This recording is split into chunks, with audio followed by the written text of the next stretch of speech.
Recording in progress. It's all yours. Excellent.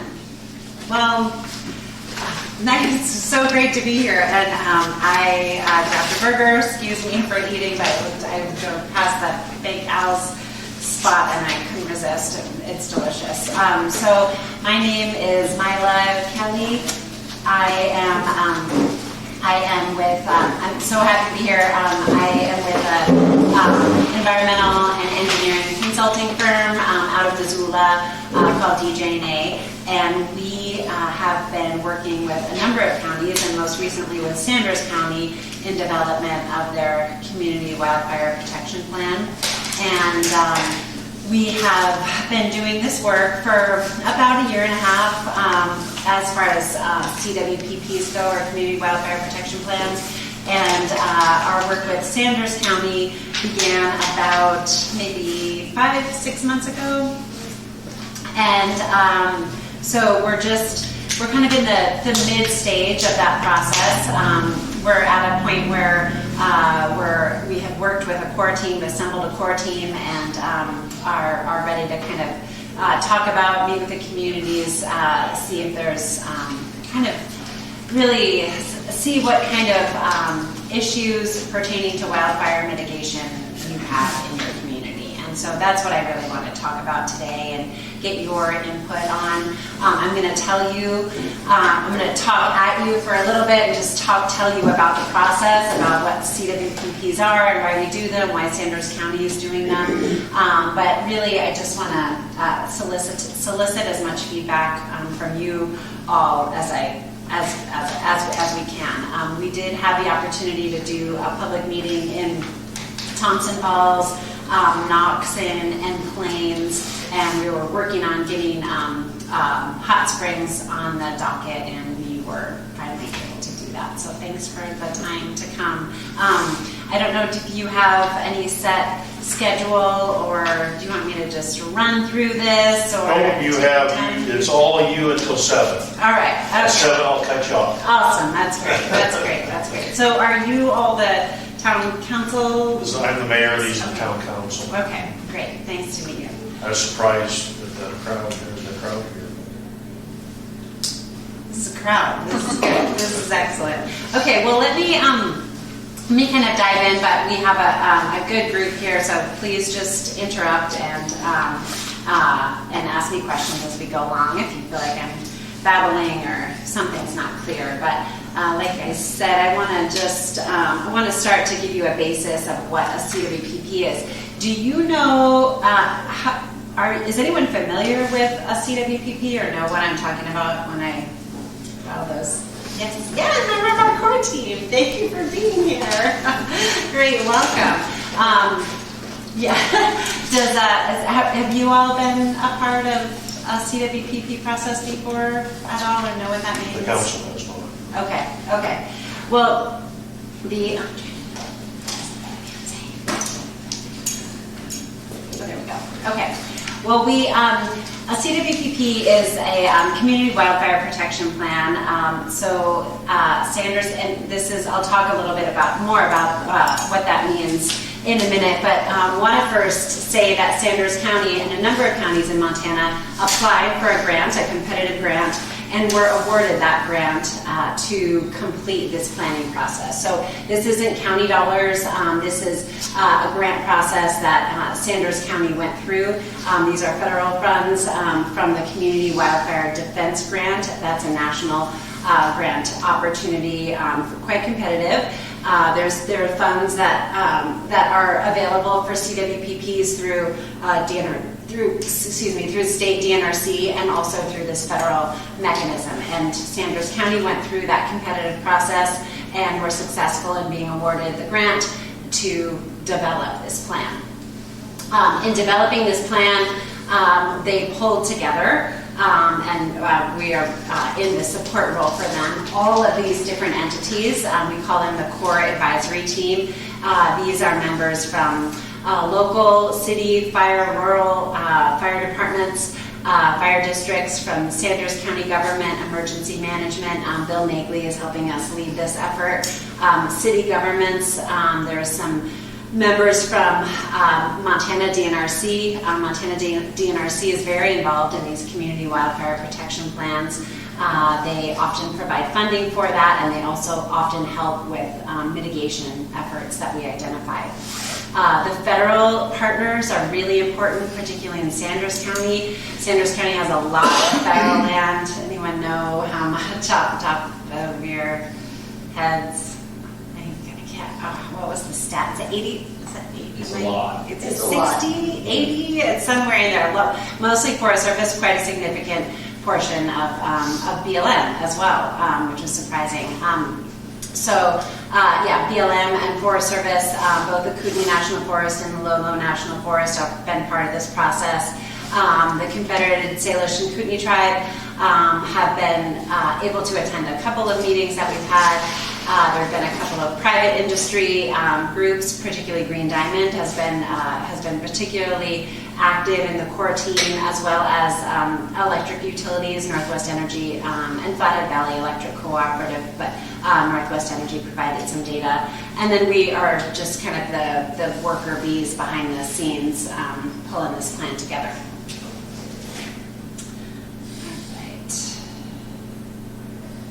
So in 2003, there was a national Healthy Forests Restoration Act, and that was a national act that encouraged the development of these community wildfire protection plans.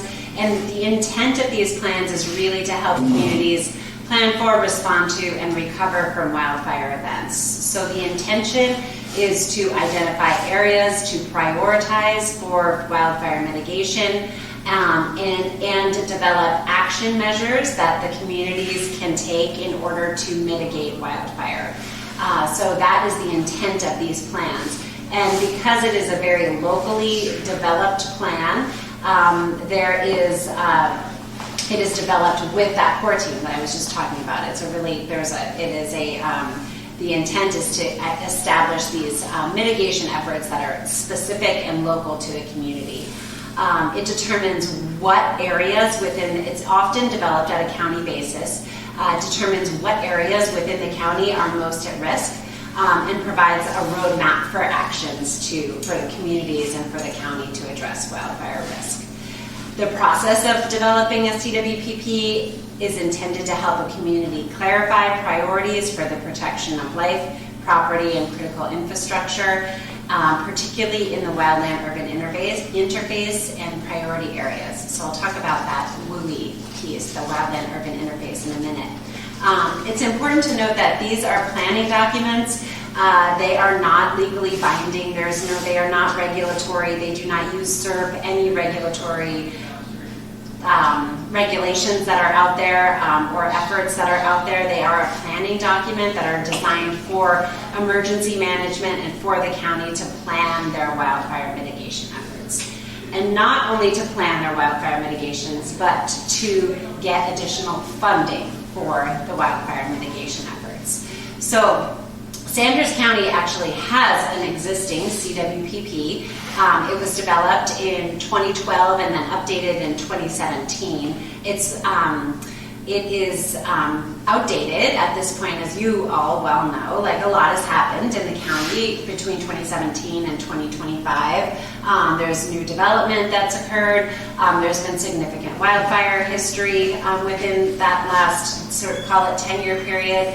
And because of new changes, and there's also a lot of new technology that's available for GIS layers and models that are available for understanding what wildfire risk is. And so because there is that break in time, that 10-year, essentially 8 to 10-year period, it's important for Sanders County to redo their CWPP. And in redoing the CWPP, factoring in or utilizing new technology, factoring in new development, that then enables Sanders County to be competitive and eligible for grants that don't just help you plan, but that actually give you funding to mitigate wildfire, and through the actions that we identify in the plan.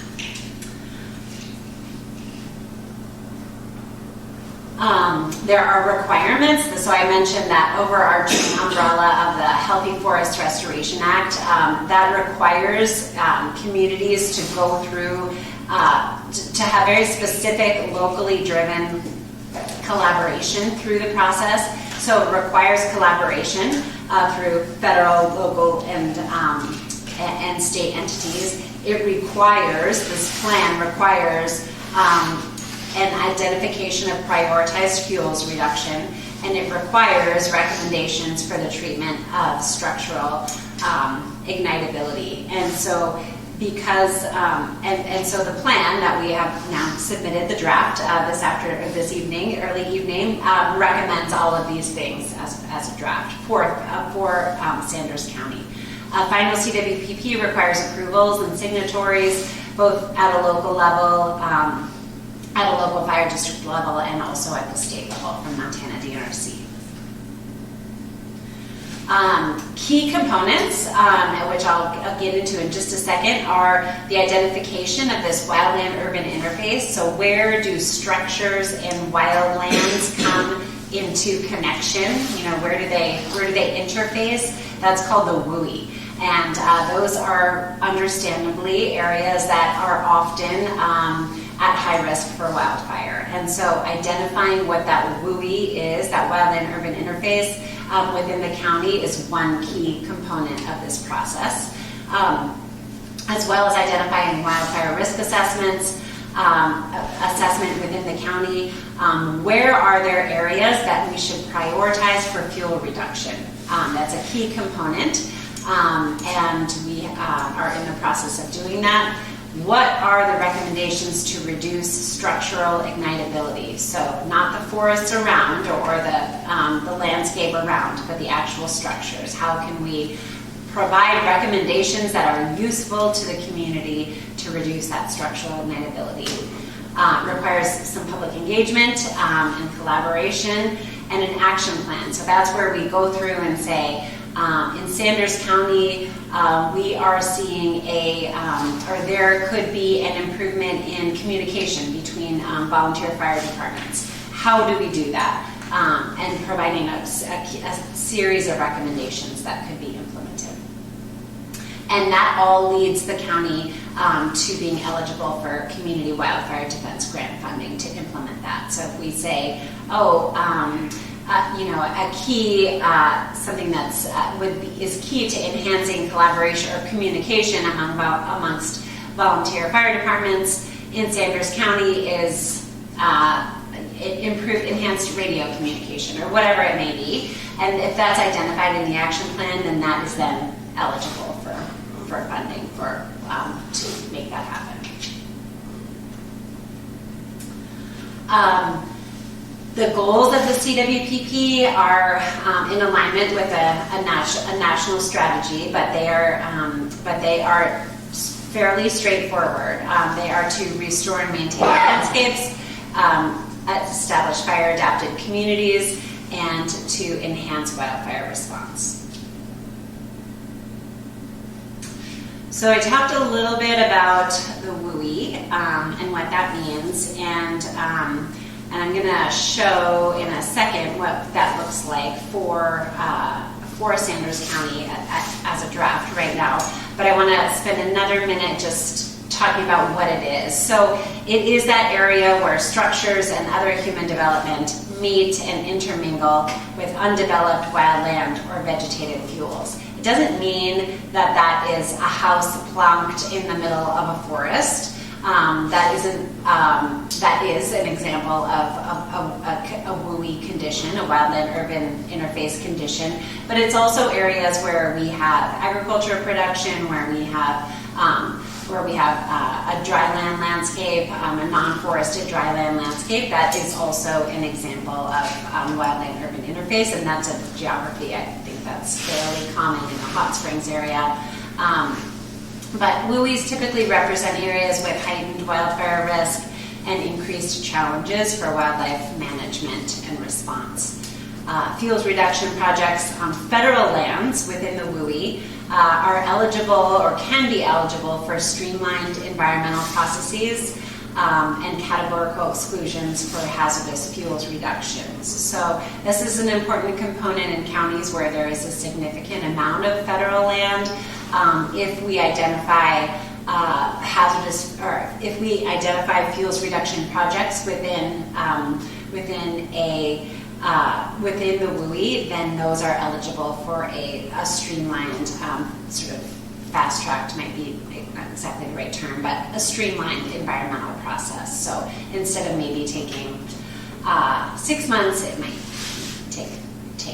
will take significantly shorter time. So that can be a really important feature of the WUI. So this is our current draft that the core team has developed. This is essentially the wildland-urban interface for the draft wildland-urban interface for Sanders County. That orange coloring that you're seeing there is sort of a baseline wildland-urban interface. That is a data layer that comes from Montana, DNRC. They call that their functional WUI. Essentially, that is a mapped exercise of that interface of structures interfacing wildlands. So that is kind of the baseline that we typically start with, and then we work with the core team to identify any other areas of potential high concern, I guess. And so in this process, through the last couple of months, the core team has identified some areas that are really critical, sort of it's one way in, one way out, ingress or egress areas to a number of communities. And so those you'll see in the purple, those you'll see in the yellow. Those are key areas. If you'll notice, often they're connecting the smaller or isolated areas of wildland-urban interface. So like in this example here, this is an area that was previously identified as wildland-urban interface, but it's just sort of set like as an island essentially, right? And there's only a couple of ways in and out of that area. So in the core team's mind, it's logical that the entirety of that ingress and egress area is identified as part of that wildland-urban interface. Other areas that the core team identified as being included in the WUI are in purple. Those are some key infrastructure points. I think they were pipelines, if I remember right, do you remember if they were pipelines or communication towers? Yeah. And so those were a couple of other areas. And then there were some zones where we just where there was small isolated islands within the functional WUI, and we lumped those together as part of the WUI. So that's where they're at so far. Again, this doesn't, being in an area of wildland-urban interface does not, being in or out does not preclude a project from being funded in a fuels reduction project or as part of their action. It's just identifying the area that has kind of some of that highest risk. And we've gone through some additional steps from there to further identify prioritized areas.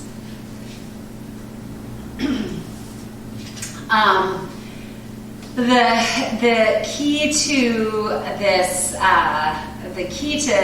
CWPP process being something that's useful more than just something that's sitting on the shelf or that somebody spent some grant money to have a consultant do. The utility of it is really to establish these mitigation strategies, tailored mitigation strategies that are specific to the community. Your mitigation strategies are different than Butte-Silver-Bow's mitigation strategies and different than Ravalli County's mitigation strategies. There's a lot of similarities, but there's also some nuance and some tailoring that's really dependent upon the county itself.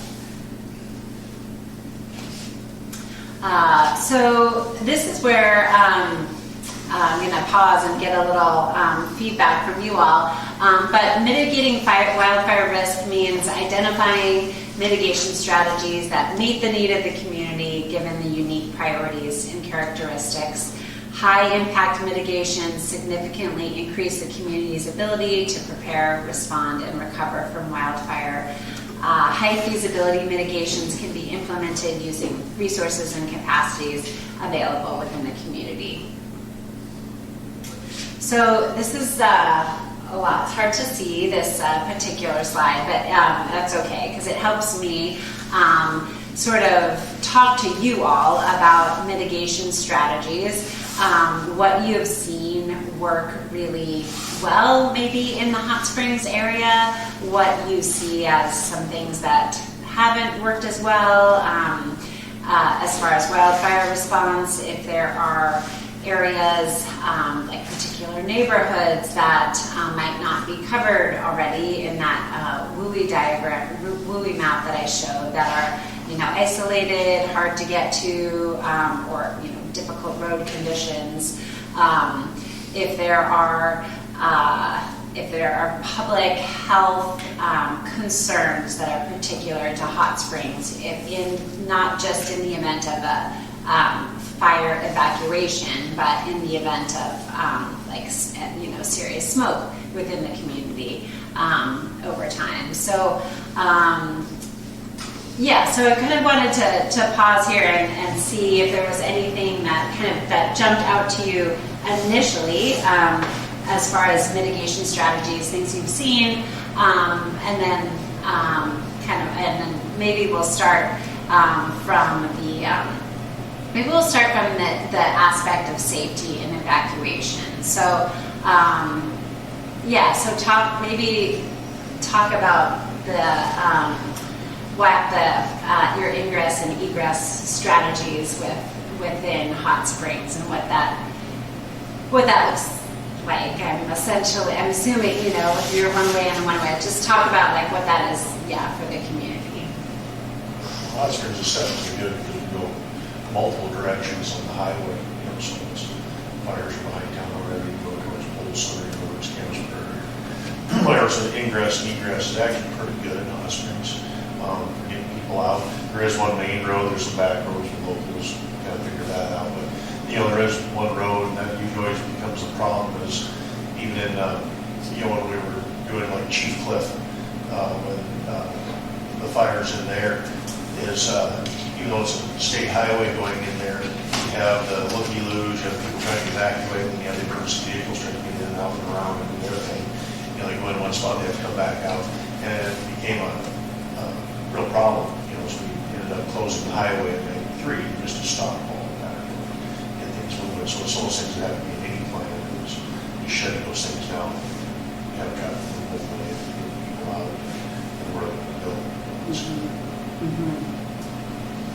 And in those fires that you've had recently, was there ever an evacuation, a full evacuation of the community? Not in Hot Springs. Our fire district is the western third of the Flathead Indian Reservation, so we're clear up middle of Big Draw, clear up the Flathead. We're going to Flathead County, we go all the way down to Missoula County. And so, the river pretty much all the way around to about Polson. So we've had lots of major fires, lots of stuff. So far, town has been spared, things behind town. We've been a little north of the valley, across the valley, and we've been in different spots. So we've been evacuating 4 or 5 houses or something. You know, we've been having that worry behind town. And, you know, we're going to start getting heavy smokes, the embers falling, and all that stuff. We need to move everything out just to work. We don't have that yet. So. And when you were experiencing those fires, were there things that came to mind that you thought, yeah, man, like, if only, you know, or I wish we had, you know, or... Well, that's where the problem you mentioned from the very beginning about volunteer fire departments working together. Yeah. All of us are short-handed, and all of us have to work together anymore. It used to be we had 26 people in the department, and now we have 12. But since we're part of Lake County also, Lake County does a really good job of all the fire departments come together quarterly, and and we train together once a year for wildland mitigation strategies with different plans and different stuff. And that's something that Sanders County needs to really work on, is getting that put together.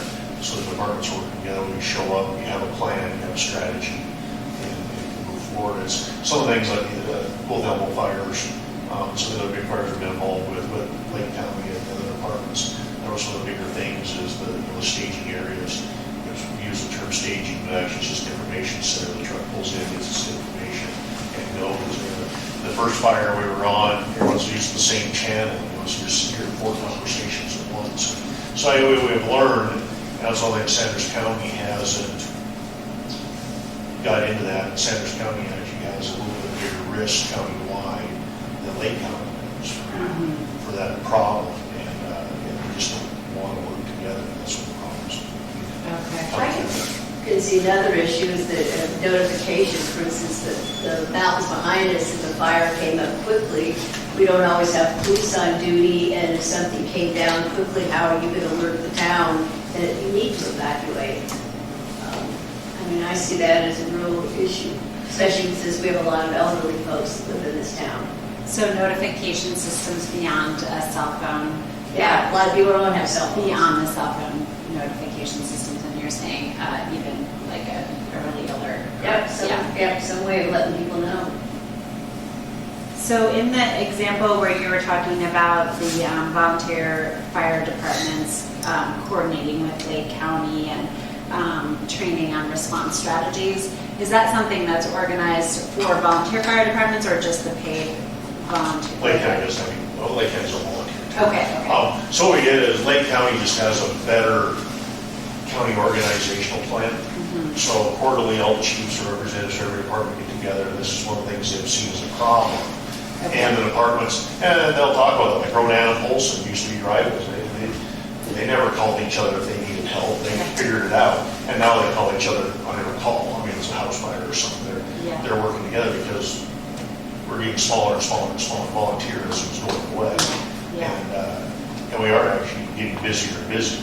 We're having more and more fires. We're having more vehicle accidents. We're having more of that stuff. So that was one of the things that they do a very good job of working together to have for a long time. It's not a new thing. It's been going on for 15, 20 years. And that was one of the things they saw here about 3 years ago is we started after the big fires we've had at Chief Cliff, Carson Gulch, and a few of those different areas, is we need a way to come together, plan, and have a strategy plan that anyone can implement and move forward. And that's where Sanders County needs to start. It should have been a big wake-up call with the Paradise Fire. It didn't. That would move and go. Yeah. It didn't really move and go. Yeah. It Okay. didn't follow through. So, and actually, it even it's go back a few years to the fire at Thompson Falls. It threatened Thompson Falls. I mean, but it was actually threatening town. All the fire chiefs are together. We got to do something. We need to do a plan together. So we put up a meeting in October to start the planning phase. We do training the next spring, get everything rolling. 2 of us showed out of all the departments. So I mean, those are some of the problems that needs to be worked on. Sure. Okay. That's great. That's great.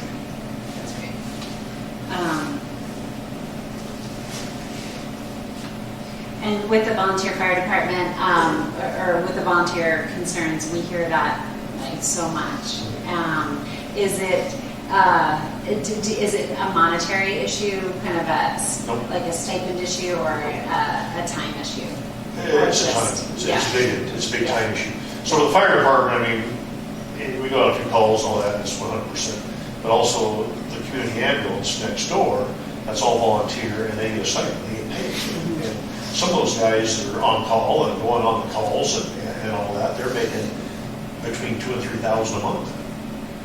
So I mean, it's a pretty good job for going here and there and volunteering and doing 30 calls a month. It pays pretty well. And we have about 6 people. Okay.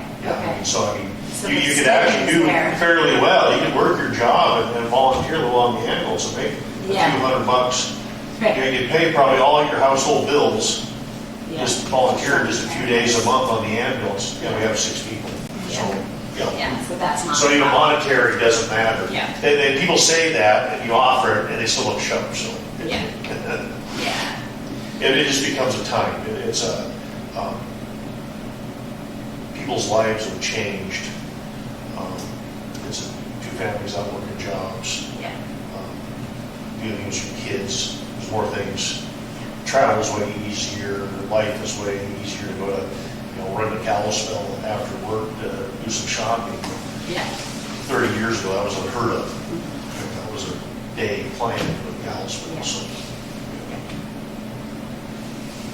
And what about paid positions? Have there been investigation of paid positions No ever? paid positions. Yeah. Some Has like it been discussed about? Sandwich County has one, I think Plains chiefs paid. Yeah, okay. Lake County, they have some paid chiefs over there, which help with maintenance organization and stuff like that, but it's still always, it helps with some things, but other things it doesn't. So. Okay. Yeah, yeah. And what about from a kind of like from a wildfire prevention perspective, or from a public education standpoint? Has DNRC been quite present within the area as far as DNRC in the tribe. Yeah.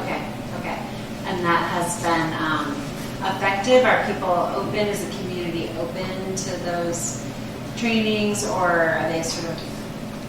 Yeah. Okay. No, it's, they, just like tonight, I figured there'd be at least a dozen people here. And that's kind of the problem. It's everyone poo-poos it until there's a problem. Like last summer, one of the things the town gets a bad rap for is in May, June, we send people letters after all their weeds. They have to cut the grass. They have to do all those things. People get all mad about it. We had 3 fires in yards this summer. It was dry. People, whatever happens, I mean, so 3 houses got threatened to burn up the sides of these houses. And the grass would have been mowed, the weeds would have been cut, it wouldn't have happened. And you think that to be an eye-opener, awakening for people, and it's not. It is for the moment, but it doesn't seem to go any further. And we talk about, how they're talking about fuels mitigation for years and years and years, and still people build right out in it. Yeah. When you drive by their place and tag it as red, and drive on, they're mad at you. You could have prevented this. Is there anyone in the community that stands out as like kind of like the shiny star as far as like fuels mitigation efforts on their land that is kind of an example, a good example to point Well, to? actually, there's one, I can't think of his name, it's something, publishing place. I'm trying to think of the new guy that bought it, that's what he did, is went in and logged it and then trimmed the trees up and cut the brush out. Yeah. Because his house is in that, Yeah. in the timber. So there are a few that do, but there's just so many that don't. Well, it won't happen to me, or the fire department will come. Well, no, we aren't. Yeah. I mean, we have 5 grass trucks, and how many houses? How can you do it? You can't. Yeah. And those are some things that people just don't understand. Yeah. You're probably not going to have anyone there to help you. We're going to be busy with other things. Is there, do you think the community would be at all open to like, go ahead. Also, there's some people, like part of our district, where the one guy went to the rock cliff face for making a road, and it's barely able to get a fire truck up there. Yeah, like today you couldn't get there. Yeah. I mean, it's almost, and that was one thing that was actually funny. We went down to some of these new homes, the state or the county makes them build the roads nice and wide, nice, the radiuses and all that. Get up there, and then they're on the house on a little rock cliff and all that. The road's beautiful to get into the house. You can't turn the truck around in the yard because there's not a big turn. They built the road, so you have to back the truck all the way back down the hill to the highway because they built the road right. When we got actually up to the house, they ended up building on what would have been the turnaround, and there's no, for a car to pull into the garage, it's fine. Turn a bigger truck around, you just can't. So, those are some of those things that people are just still, doing, and you bring it up to them, and they kind of just blow it off. Although when it comes time, and you don't go to their house and they're mad, you safely do it, so. And those are some of those things that is more work you can put out there that the people just have to do it. It's just, We've actually switched to the smaller fire trucks, the shorter ones, so that we can get them. yeah, we actually had two Okay. bigger trucks, so we just Okay. got these and we're smaller equipped to get into these places. And the stuff outside is even smaller, like our big water tender or we have the two big structure engines, because you just can't get into these places and turn around. People are building Yeah. building It's so hard. right up on the roads and building in weird places, and we're just having trouble in the district. It's just, That's interesting that moving to the smaller trucks versus, Yeah. you know.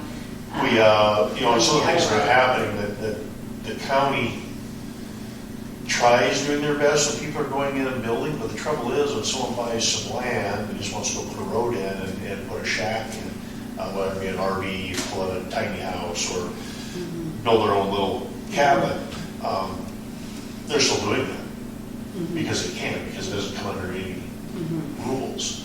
If they buy a full 40 acres or they buy something that's already been divided, then there are no rules. So those are some of those things that become problems.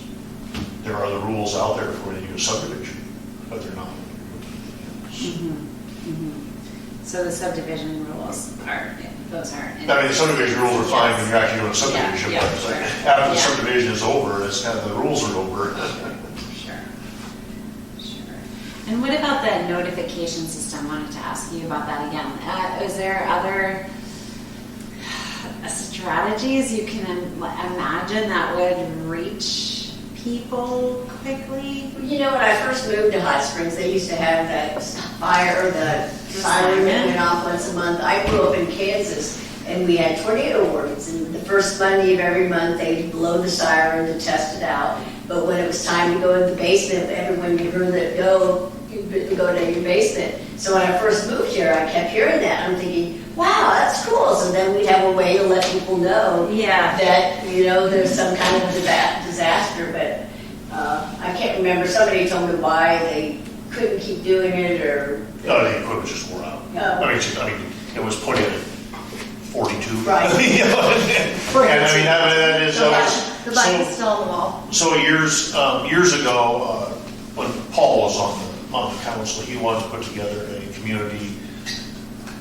plan. Right. So if there was a wildfire or power goes off in the wintertime, we're going to put a generator in that would power this building, the senior center, people that have places to go. And they kind of got together, they had a few meetings, and of course just kind of died. But, and that was the idea, was we'd blow the siren, people would come to City Hall then to get whatever information was being, whether it be, storms coming in or wildfire or, whatever. You can blow the siren to tell people, okay, there's someone at City Hall now, there's an emergency But we don't have information it. there, so. Yeah. But I know Melinda was at least involved. Right, yeah, she was, Yeah. yep. But that to me it does seem like an important thing, and Yeah. I know a lot of people don't have internet in town, don't have Yeah. cell service, don't have cell phones, and so there isn't one way unless we set up like some type of phone tree or by block. We had volunteers that knew that if something happened, that you made sure people knew.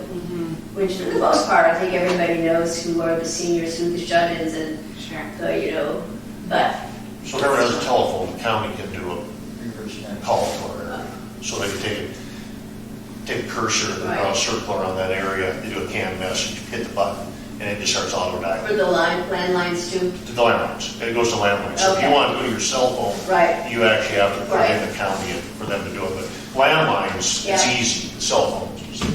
Randy, you have to sign up for reverse 911 though, right? It's not an automatic thing? If your landline is, Okay. But your cell phone is not. Yeah, you have to sign up for that. Yeah, the landline one is automatically in the system, it's already ready to go. All they Okay. have to do is push a button and they're sending it. But I know people who don't have landlines and if they have cells intermittently, depending on what's going on in their life. So I just, I think just as quickly, what was it, 3 years ago, we had the fire back there. Yeah, but people really, if it had blown up, I know I live off the south end of town. Well, things like the siren would be the easiest thing to fix. Yeah. first, Yeah. and then go from there. Writing that on the plan. Yeah, but like I said, I moved here, I thought, it's just like Kansas. I'm not in Kansas anymore. And then actually, all three towns, actually Knox had one too, so back before 911 and all that stuff went on, all three areas had sirens. Plains, Thompson, Knox, and all had sirens, so.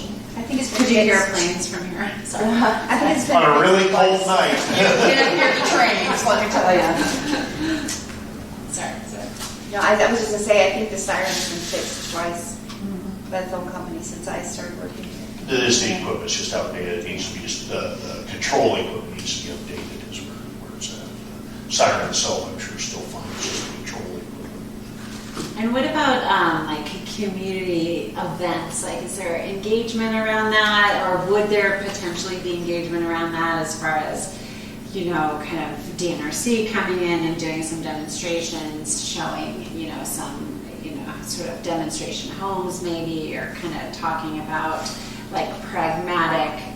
Probably the biggest thing is the structural- summertime, and Yeah. the time to do that is, we do have in the park on Saturdays, we have a farmer's market, and that gets a pretty big turnout. There's certain Saturdays where they do little special things, they get a little way bigger turnout, would be a great time for them to come and set something up and talk about that, at least you can get the most people contact, or, you know.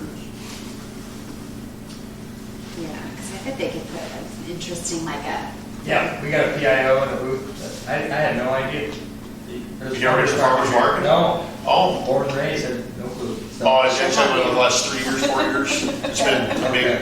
Okay. They really organize it, you know, so that it should be, you know, I mean, some Saturdays, the park's almost full with booths. No, that's good. We had no idea, and we'll definitely want to tag team that with the tribe, so that'd be a good.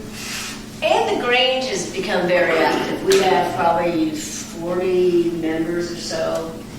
We recently just did a big push for membership, but they're pretty active out there, and we have events out there fairly regularly, so that could be another place. I know they recently did some, God, what was it? I can't remember, but anyway, that's another place to Yeah. do some education at. yeah, yeah.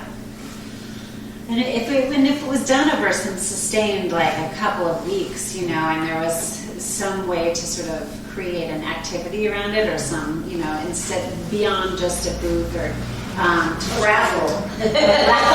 totally, yeah. Some good, really good swag. Yep. I think some demonstrations, you know, some fire equipment, like, you know, it doesn't take much for people. People are naturally drawn to the issue because it's important, but then it's just getting them to then take that next It is the question, step. see if you know, Ben, does the county still have the fire trailer? I have no idea. It's a They good used to have a question. fire prop trailer. I Yeah. mean, they paid a bunch of money for it. I don't know. It was Oh. professionally done. I'll ask.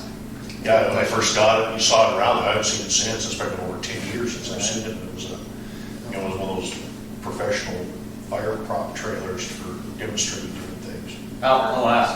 That'd be good. That'd be cool. Yeah, I think there's definitely some work to be done on this side of the mountain for that kind of stuff. So. Yeah. One thing I kind of thought going back, Randy, I'm sure you'll agree with me, maybe, and this would be more for that local government, fire department, state, forest service, all talking to each other when those emerging incidents happen. It would be putting on the plan something for maybe helping Sanders County upgrade their CAD system at the dispatch level they have. That would maybe modernize our paging systems that are out there. So if we could get that in there somewhere. Okay. What is the word? It's an app you put on your phone now. What's the Yeah, example? well, You wanna- there come other apps that actually put the address and Yeah. the maps right on your phone, and Ping and it. you can communicate. and- Just we can't do it now because of our current CAD system. Okay. So the CAD system has to be upgraded. in order for It's that. quite an expense. So. Okay. All right. We're putting that on the list. For sure. Put that one down. Okay. That's kind of a county-wide thing, that's kind of a new thing, because people are building everywhere, back and Yeah. all that. So what it Yeah. does, when they send out the page, it's on Google Maps, is in the background on your phone, and then it shows a pin where the address is, so you can see exactly where you're going and what's. Who's going? All that stuff. Everybody Okay. gets it. It's pretty handy. Great. Okay, excellent. And what about water resources? Is that anything? Is that There is no water. a? So in our area, like right now, the only place to get water is right here, and there's a cistern at the Lone Pine Fire Hall. So you can get it in town, or 8 miles north at the fire hall there, we have a 10,000 gallon cistern. So today, to get water, those are the only 2 places, or getting it like the river or something. But the little bit of the river is so mossy. We've done some playing with it. We've done some playing with dry hydrants. It's just so small and so mossy and weedy, you just can't. You start sucking in water, it just plugs. The reservoirs, like right now, because they're irrigation reservoirs, so they're always dry down. We have no year-round large water except for city hydrants and one cistern system. So if we're on Campus Prairie, we might be driving back here 15, 16 miles to get water to back to 30, 40 miles.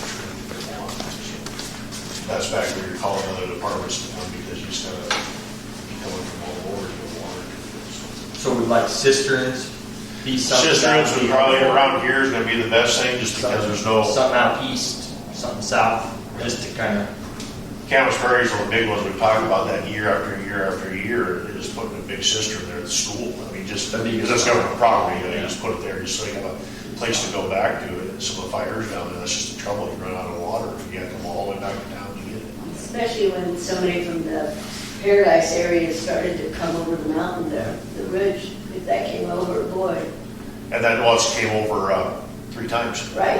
and burned to the bottom, so over the years. And with that wind, the wind that makes the wind tunnels, boy, all that grassland, big cotton, I know, yeah. So cisterns in this environment are the best option. Well, versus- I would, you Yeah. can be full, you know they're there, Yeah. ready to go. It's easy for people to go and get water out of there versus. The problem is like one at Lone Pine is it's by the Lone Pine Community Center, we have a well, so we have plumbed in the well on a float. So it auto fills, that's why it's full, we don't have to worry about it. Like at school down there, that's probably an option too. I don't know how the well is there, that might be an option. That way the tank's always full and ready to go. There are no bodies of water like lakes or anything that has a constant. Even like Thompson Falls, they have that dry hydrant there along the highway, and they don't use it. It's not good. You start sucking too much, it starts bringing the weeds and stuff. They have one on Cherry Creek, they say works well because the water's clear, it flows through there. So there's some of those things that, but we don't have that kind of water here. So you would be reliant on, aside from those couple of areas where it might be able to autofill because of the well, you would be reliant on filling it. We'd have to fill it Yeah, up. yeah. Full.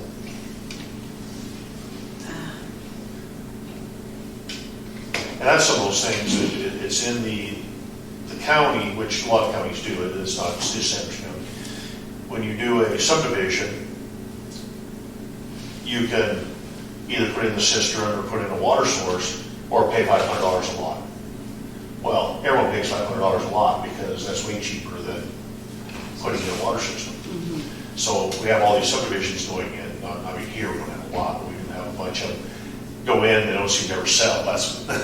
They put them in and then nothing ever happens. But also then when it does happen, there's still no water. Now we have a bunch of houses, or a bunch of things going on, still no water. Yeah, they gave us, like the last subdivision, they gave the district 6 lots, they gave us $3,000. Big deal. That doesn't do anything for us. Now with the expensive fire equipment, that's the part of the guys says these can be a joke to use. There's just put hose on this truck is going to be $6,000. New hose. So, and they gave us, And is the cistern, and is the equipment, does it already exist as far as like filling the cisterns? Right, we just use a water truck. All Just of one of that our water is- tankers and fill it and fill it in. Great. And what about smoke preparedness? Have you had issues where needed to, people felt like they they were suffering with the smoke effects. Yes. I'm not sure. Yeah, those little, Yes. filters on those box fans work great. Yeah, okay. Is the county, or is Hot Springs ever in a position to, does it, I guess first, like, do the residents have the, like, smoke filters or People are bins? Or, so would the city, would it ever be in a position to loan those out? Or do you think there would be willingness from residents to? That would be a good thing to put some funding for. Okay. Whether they're filters or whether they're fans or Yeah, just whatever do that those is. fans with the filter, Yeah. those actually work really well and put them in one Yeah. of the windows. Yeah, I mean, I put that in my bedroom because we get socked in sometimes with smoke. yeah.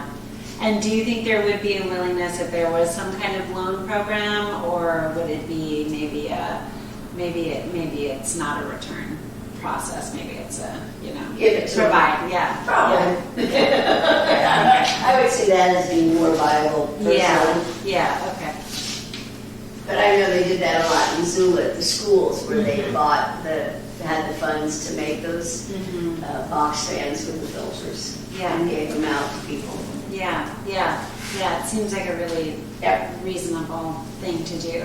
We'll add that as well. What about, are there any areas like the senior center or that are sort of, or could be designed as kind of smoke-free zones, or not smoke-free zones, but areas that are set aside as kind of a refuge for people? Yeah, those are one of the things we talked about, is like the senior center here, because it's a very large building, multiple rooms for things. It has the kitchen in it, and the kitchen's all electric, which, there's a little more for like winter time when we have problems.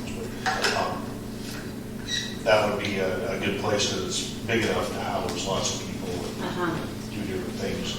Okay. And we have the tribal senior center and the Grange, so there's actually 3 large community spaces that could be used. Okay. And are those already equipped with everything that's necessary to house people in smoke situations? I don't know what you mean by housing. Housing, like allowing people to stay, having beds and bedding. No. Allowing people to, come. You mean like cots and, no. Yeah. Or They got a lot of floor space. Yeah, floor space. Or, okay. So, The tribal center, they have a kitchen as well. The seniors, both places. The Grange does not have a kitchen. Okay, so 2 have a kitchen and 1, Yeah. okay. Great. What else?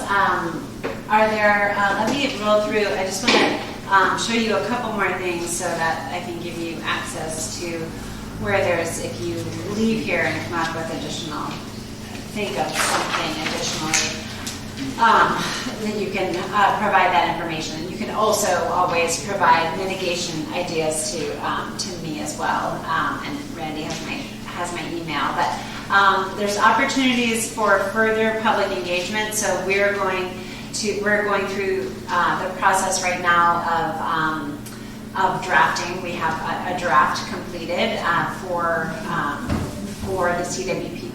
That's going to go through core team review, but we will go ahead and add the dates of that draft. Just happen to align with this public meeting, so we'll add these strategies that we talked about tonight in the action plan. But once that's reviewed by the core team, then the draft CWPP will be available for public review. And so that's a chance where you can take a look at that action plan, see what's missing, say if there's anything you hate on it, or if it might spark some ideas for other things that are particularly relevant to Hot Springs. I did the QR code, and I've been looking through this while we've been talking. Oh, good! I actually shared some of the slides to I manage the Hot Springs community group, so I've already been sharing stuff. Good. That's great, because that was my next slide. We have this really great story map. It's very visually appealing. It talks through all the information that I just went through. Also has all these resources for places to get, tips on Firewise. It has our maps on there. It will have the draft CWPP. It's set up as it's kind of like its own website, but it's really set up as a story. So I can, let me see if I get strong enough Wi-Fi here. I can just scroll through it. Are you seeing that? Because I don't know why. I should stop sharing and then share that. That's what I'll do. Okay, give me 1 second. I want to show this to you guys.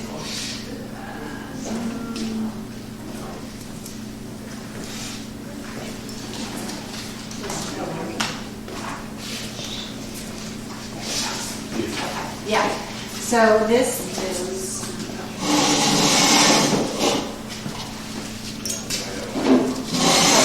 So this is the story map, and you can access it from the link or from that QR code. Really easy to navigate. It has introduction, county background, the overview, frequently asked questions. Is this going to affect my insurance if I'm in the WUI? Those kinds of questions, all on here. It has the fire history, super interesting for folks to look at.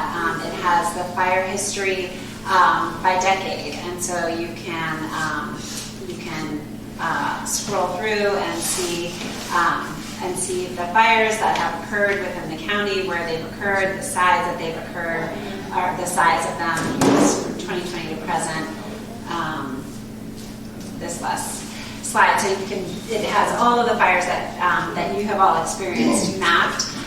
It has a substantial section on wildfire preparedness, providing links to different community resources within the county and with the state and federal as well. And then wildfire preparedness goes through this, or has a link to this slideshow by DNRC, which is really kind of one of the best areas to find different tips and wildfire planning tricks. So all of that information is just nicely packaged right here, so you don't have to memorize it all. You just have it right there. You can share that with any of your constituents and post it on your website if you would like. If you're interested, then message me, and I can just make sure that you get access to be able to put this on your county site or your town site. So maybe so with that, let me. I think that was the last slide I had. I think the next step is that we're going to be finalizing or providing this plan to the public for review, and we'll be looking for comments. I also have a QR code. There's a QR code on the story map, and that will take you to a place where you can provide comments too. So that's kind of your one-stop shop. All right. 7 o'clock.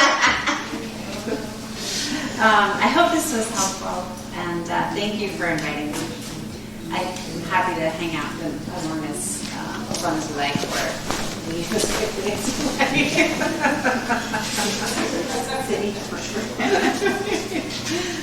Okay, I am going to stop the meeting for just a minute because I need to use the restroom. So. Recording stopped. Yep.